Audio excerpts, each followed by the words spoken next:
c'est clair, nous n'étions pas l'équivalent d'un blanc. Elle nous lavait le cerveau. Elle vous endoctrinait en disant que c'était honteux d'être né d'une mère africaine.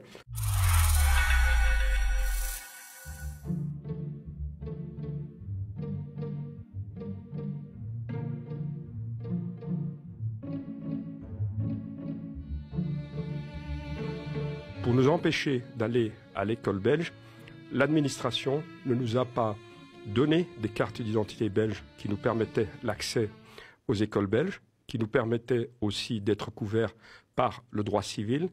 Elle nous a donné des cartes d'indigènes immatriculés. L'enseignement blanc, c'était le même enseignement qu'en Belgique. Et l'enseignement africain, c'était un enseignement où on apprenait aux gens à être des serviteurs, dans tout le sens du terme, serviteurs.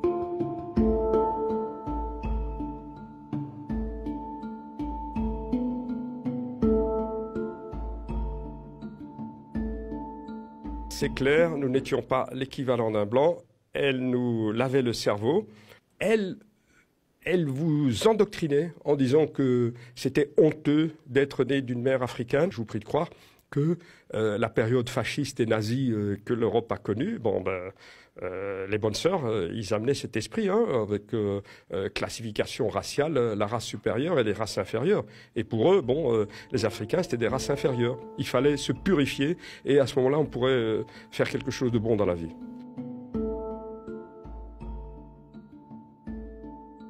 Les mères à qui on avait enlevé leurs enfants finissaient par apprendre que leurs enfants étaient, je dirais, enfermés dans ces institutions. Et donc, elles rôdaient, elles essayaient de les voir. Eh bien, les sœurs les chassaient. Elles faisaient venir les enfants métis et elles demandaient aux enfants métis de chasser leur propre mère en les insultant. Je suis désolé. C'est pas évangélique, je suis désolé. Vous permettez.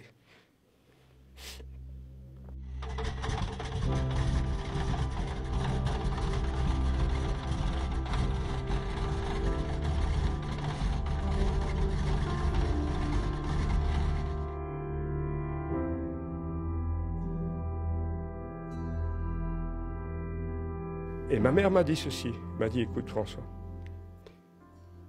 je te donne un conseil.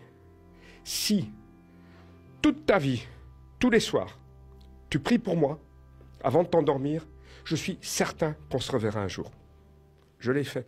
Je l'ai fait, mais je vous prie de croire que ça a duré 23 ans, il y a eu des moments de doute.